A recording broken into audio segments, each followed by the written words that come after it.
Ça, c'est moi, en plein galop sur une jument nommée Tisane au cœur du parc régional du Périgord-Limousin, non loin d'Angoulême. Derrière moi, Sébastien, mon nouveau caméraman. Tous deux, on s'entraînait pour une aventure sans précédent, la traversée d'une partie de la Mongolie, à cheval. Mais ce que vous ne savez pas, c'est que je n'avais encore jamais monté. Alors, d'où m'est venue cette folle idée? Revenons un an en arrière. Massif de Belledonne, août 2020.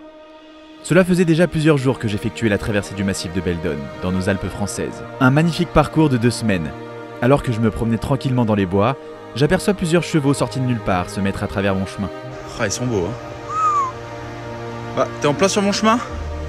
Je fais comment? Alors je sais pas pourquoi, mais je pense tout de suite à Sylvain Tesson, notamment célèbre pour sa traversée de la Mongolie à cheval. Je sors mon portable et je me mets à filmer. C'est d'apprendre à faire du cheval et peut-être traverser la Mongolie à cheval. Vous êtes nombreux à avoir adhéré à cette idée. Je reçois alors le message d'un abonné, Sébastien. Il est vidéaste et il sait monter à cheval. Et là je me dis, il y a peut-être quelque chose à faire. Pourquoi pas un magnifique film d'aventure au cœur de la Mongolie, à dos de cheval. Mais le problème, eh bien, c'est que je n'avais jamais monté sur le dos d'un cheval de ma vie. Jamais. Alors certes, je suis le pro des nouveaux défis. Traverser de l'Islande en n'ayant campé que 2 fois dans ma vie, traverser la France à vélo sans aucune expérience dans le domaine. Bon, quelques semaines avant mon aventure dans le massif de Belledonne, j'avais traversé les Cévennes avec Alida, une ânesse.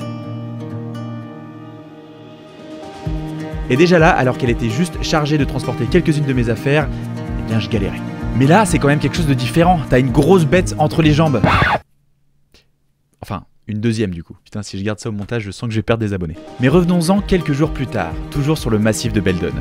Pendant ma randonnée, je rencontre Clarisse. Clarisse, elle est passionnée d'équitation et elle possède un cheval qui crèche dans la forêt de Rambouillet, pas loin de Paris.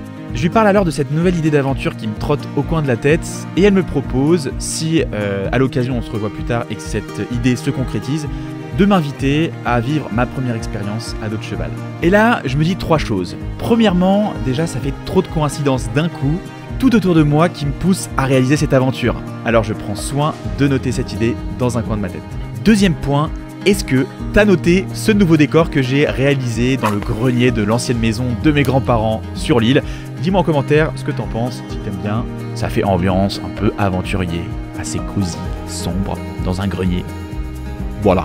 Et la troisième chose, évidemment, il est temps de liker cette vidéo et évidemment de t'abonner et de cliquer sur la petite cloche pour activer les notifications et être au courant de la sortie de ma prochaine vidéo d'aventure.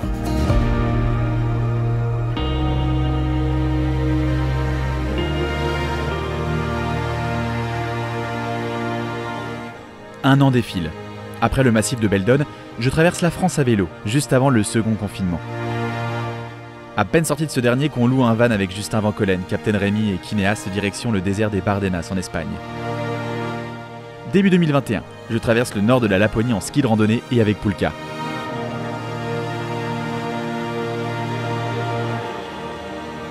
L'été 2021 se rapproche, les frontières des pays lointains doucement commencent à rouvrir, et cette idée, qui était restée dans un coin de ma tête, commence à ressurgir.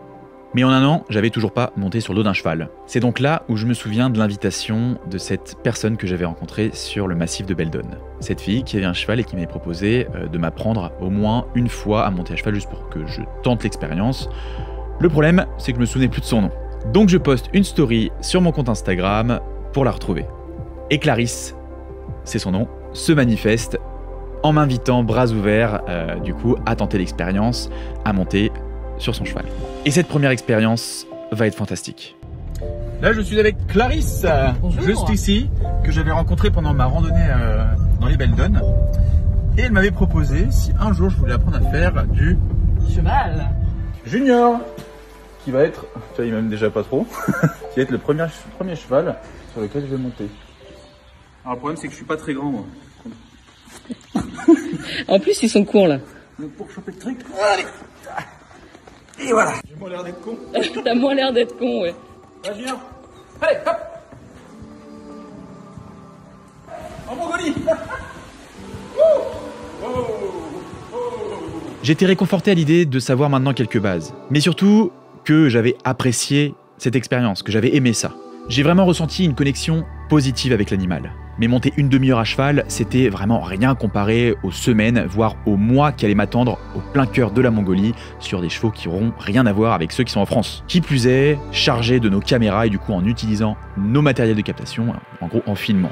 Alors je reviens vers Sébastien. Vous vous souvenez, cet abonné qui m'avait contacté justement en me proposant de me suivre, de m'accompagner pour venir filmer si je me lançais dans une telle aventure. On démarche alors plusieurs fermes équestres et il y en a notamment une qui retient notre attention. Cheval Nomade, situé dans le Périgord vert, à côté d'Angoulême. Si Cheval Nomade nous a particulièrement plu, c'est qu'à l'instar de nombreuses autres fermes équestres qui sont là juste pour faire du chiffre et débiter un maximum de clients à la semaine, Marie, son compagnon et ses 2 filles sont avant tout des passionnés de chevaux. Ils mettent en priorité le bien-être de leurs bêtes avant ceux des humains. Et ça, c'est très important. Nos chevaux vivent en groupe sur 10 hectares pensés pour eux, et nous vivons avec eux sur ce lieu où chevaux et humains vivent ensemble. Ici, aucune performance sportive n'est recherchée. Nous voulons simplement vivre avec nos chevaux, au plus près de la nature.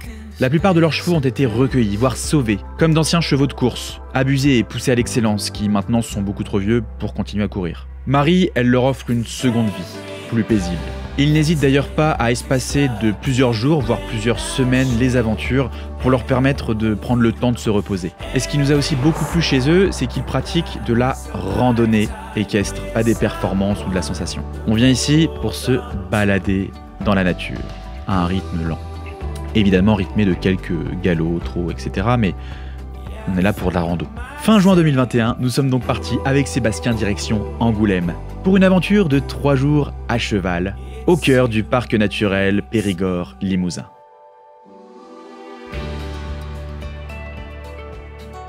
Du coup, je m'appelle Marie et c'est moi qui organise les randos à cheval en Dordogne, voilà, avec les chevaux. Donc, du coup, je voulais le mot nomade dedans parce qu'on faisait principalement des randos en itinérance, on ne fait pas des randos en boucle. On ne veut pas surexploiter les chevaux. Tout le monde a besoin de travailler, aujourd'hui, humains et animaux y compris, sinon ça ne fonctionne pas. Par contre, on voulait travailler avec du bon sens et réfléchir à comment on allait faire travailler nos chevaux, comment nous aussi on allait travailler. L'idée, c'est pas que les chevaux ils tournent toutes les semaines en rando, non. C'est qu'à un moment donné, on puisse faire les départs qui nous sont nécessaires à tous, humains et chevaux y compris, mais pas plus. Voilà, vraiment ce qui est nécessaire. Okay. Là, on est donc dans la partie où les chevaux se nourrissent. Donc, ils descendent pour se nourrir, ils remontent pour aller dans leur zone de repos qui est à côté de la roulotte. Et s'ils veulent aller boire, il faut qu'ils redescendent de l'autre côté. Le point d'eau est tout à fait de l'autre côté, pour les obliger en fait à se déplacer. Le problème qu'on a dans des petits espaces, chez le cheval en tout cas, ça va être le manque de mobilité.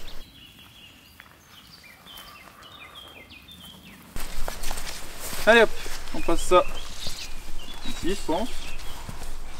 Non. Hop. Attends, bouge pas, Tisane. Ah ouais. Bon. T'aurais pu lui faire un petit bisou quand même. Un petit bisou.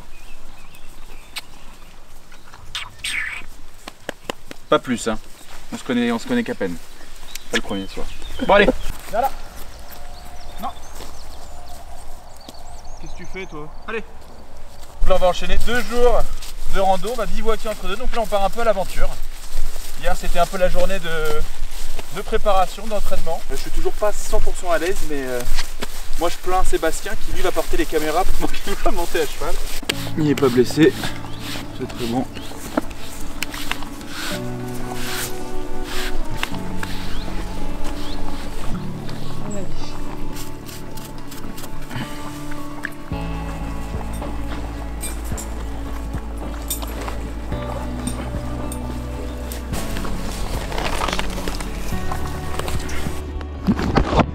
Et voilà. Super.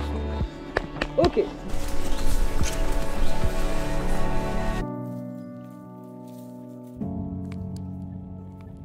Mais dès les premiers kilomètres, Tisane me met à l'épreuve. Sans chance. Non, allez, non, non, non. Allez, Tisane. Allez. Allez, Tisane. Allez, non. Allez, Tisane. Tisane. Ah, elle tire là. Tisane. Tisane, allez, allez. Voilà. Allez, Tisane. Tisane. Non. Allez, non. À droite. Tisane. Tisane. Tisane. Tisane. Tisane, allez, go. Non, à droite, Tisane. Allez, hop, hop. Allez, Tisane. Allez, Tisane. Non, non, Tisane. Non. C'est ça. Allez, allez. Allez, go, tout droit, allez. Je dirais qu'elle a été... Pendant cette deuxième journée, je vais expérimenter ma première grosse frayeur à cheval. Il avait pas mal plu la veille, rendant le sol glissant. Alors qu'on s'essayait au galop les uns derrière les autres, Tisane, elle glisse soudainement. C'est dommage parce que du coup ma GoPro elle était éteinte à ce moment-là, donc j'ai pas pu capturer l'événement. Mon cheval trébuche, la tête la première au niveau du cul du cheval donc de Sébastien, Mimi qui était juste devant. Ma selle du coup elle glisse sur le côté droit avec toujours moi dessus et là je me dis merde, faut que je saute ou je vais me retrouver sous le cheval. J'étais vraiment à 2 doigts de sauter du cheval, mais je reste fermement accroché à la crinière de Tisane. Au dernier moment, elle arrive à se remettre sur ses pattes et se redresse. Je tire alors de toutes mes forces sur sa crinière et j'arrive à me remettre à l'état initial. Allez, Titi. Allez. Allez, ma fille. Allez, Titi.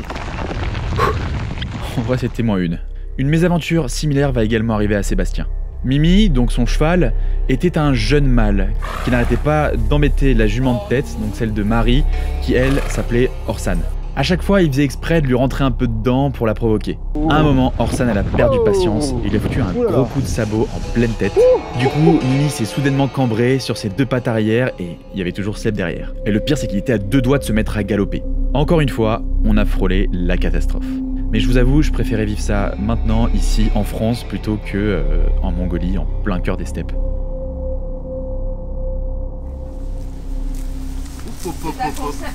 Et tout. Tu fais pas la mauvaise. Je vais être la vedette. Tu fais pas la mauvaise.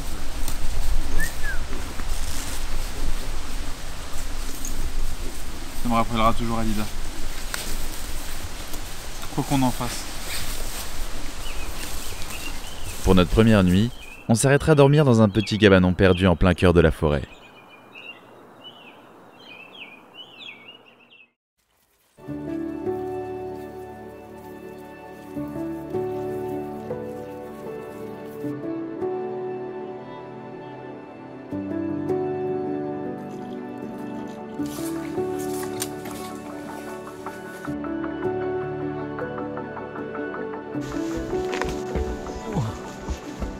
Course d'obstacles aujourd'hui.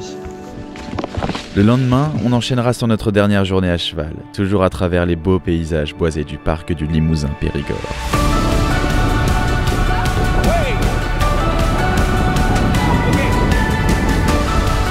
Allez, Titi, allez.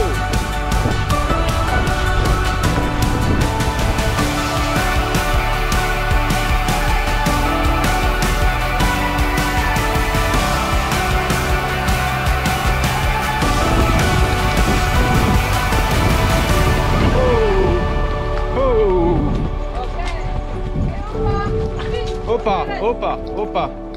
Bravo. Ça va? Ouais. 3 jours donc à nous balader à dos de cheval dans le parc naturel Périgord-Limousin entre flotte et quelques rayons de soleil. Franchement, c'était très sympa et plutôt chill. Les paysages agréables à traverser, c'est très calme et nos chevaux étaient plutôt dociles. Évidemment, ce n'était qu'une initiation et ça se ressentait. Je vous avoue que j'aurais aimé un petit peu plus de peps et j'espère qu'il y en aura en Mongolie. En tout cas, j'en doute pas. Mais ici, ce n'était pas vraiment le but. Chez Cheval Nomade, ce n'est que pour apprécier la balade et s'évader l'espace de quelques jours. D'ailleurs, encore une fois, merci à Cheval Nomade, à Marie et toute sa famille pour nous avoir accueillis les bras ouverts et partagé leur passion. D'ailleurs, si vous êtes intéressé pour vivre une aventure avec eux, je vous ai mis le lien dans la description de la vidéo. Et merci évidemment à Sébastien de m'avoir accompagné et d'avoir pris ces très belles images. Surtout que ça devait pas être très évident sur le dos de Mimi qui était vraiment tout le temps excitée, qui arrêtait pas de bouger partout. Donc franchement bravo. Pour ce qui est de la Mongolie, en ce septembre 2021, on était déjà censé être en plein cœur des steppes mongoles. Malheureusement, la situation sanitaire actuelle en a voulu autrement, et notre départ est reporté pour le printemps 2022. C'est donc que partie remise. En tout cas, je pense me sentir un peu prêt pour cette nouvelle aventure, même si, j'en suis conscient, je manque cruellement d'expérience dans le domaine. Mais si tout était déjà préparé et 100% safe, sans aucun risque, sans aucune surprise, ça ne s'appellerait plus l'aventure, n'est-ce pas? J'espère en tout cas que tu auras aimé cette vidéo. Première aventure, précédant une aventure encore plus grande, celle de traverser une partie de la Mongolie à cheval? Si c'est le cas, n'hésite pas donc à lâcher ton pouce bleu, à me le dire en commentaire, mais surtout à t'abonner, de cliquer sur la petite cloche et être au courant de la sortie de ma prochaine vidéo d'aventure. En attendant la Mongolie donc, on se dit à dimanche prochain pour une nouvelle vidéo qui nous emmènera sur un incroyable parcours à pied entre Munich en Allemagne et Venise en Italie. En passant par la magnifique Bavière boisée en Allemagne, les montagnes du Sud-Tyrol en Autriche, pour enfin terminer dans les fameuses Dolomites en Italie. Allez, à la semaine prochaine.